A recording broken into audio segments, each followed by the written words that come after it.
UGC UGC UGC UGC act 2026। আমি chat জিপিটিকে প্রশ্ন করেছিলাম যে ইউজিসি অ্যাক্ট 2026টা আসলে কি। চ্যাট জিপিটি যে উত্তরটা দিয়েছিল সেটা আপনাদের স্ক্রিনের শটের মাধ্যমে শেয়ার করে দিলাম।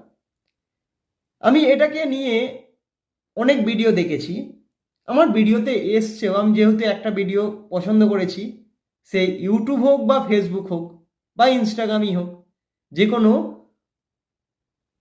অনলাইন প্ল্যাটফর্মে তাদের এই ধরনের ভিডিওই দেবে, এটুকু স্বাভাবিক।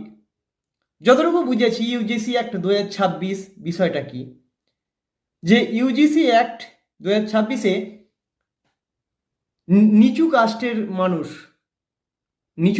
মানুষ, শিডিউল কাস্ট, শিডিউল টাইপ, তার সঙ্গে সঙ্গে ওবিসি এবং প্রতিবন্ধী মানুষদের নিয়ে একটা কমিটি গঠন করা হবে প্রতিটা বিশ্ববিদ্যালয়ে, প্রতিটা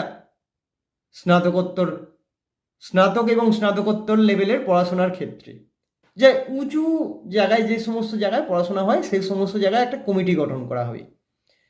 এবং সেই কমিটির কাজ হবে, কেউ যদি দোষারোপ করে, সঙ্গে সঙ্গে যে দোষারোপ করছে তার উল্টো দিকের ব্যক্তি যার নামে দোষারোপ করা হচ্ছে, সেই ব্যক্তিটাকে একদিনের মধ্যেই তার উপরে পদক্ষেপ নেওয়া হবে।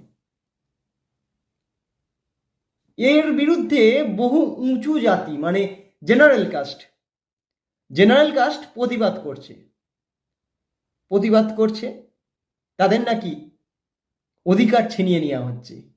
তাদের কি সত্যি অধিকার ছিল? তোরা পোদ, তোরা গয়লা, তোরা জাতিগত বিদ্বেষের যে অভিযোগগুলো ওঠে, আমার পাড়ায় সর্দার বলে একটা টাইটেল আছে, সর্দার, যে কোনো একটা সর্দার, তারা জাতে নাকি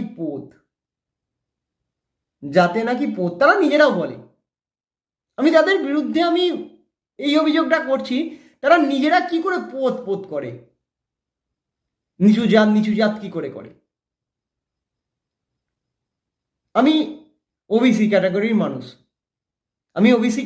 মানুষ এবং আমি হ্যান্ডিক্যাপ, আমি শারীরিক দিক থেকে প্রতিবন্ধী, এটাও আমি অস্বীকার করছি না। কিন্তু মানুষ নিজেরা নিজেদের ছোট করছে, আর সমাজের উঁচু শ্রেণীর মানুষ, তাদের তো বুট এখনো পালিশ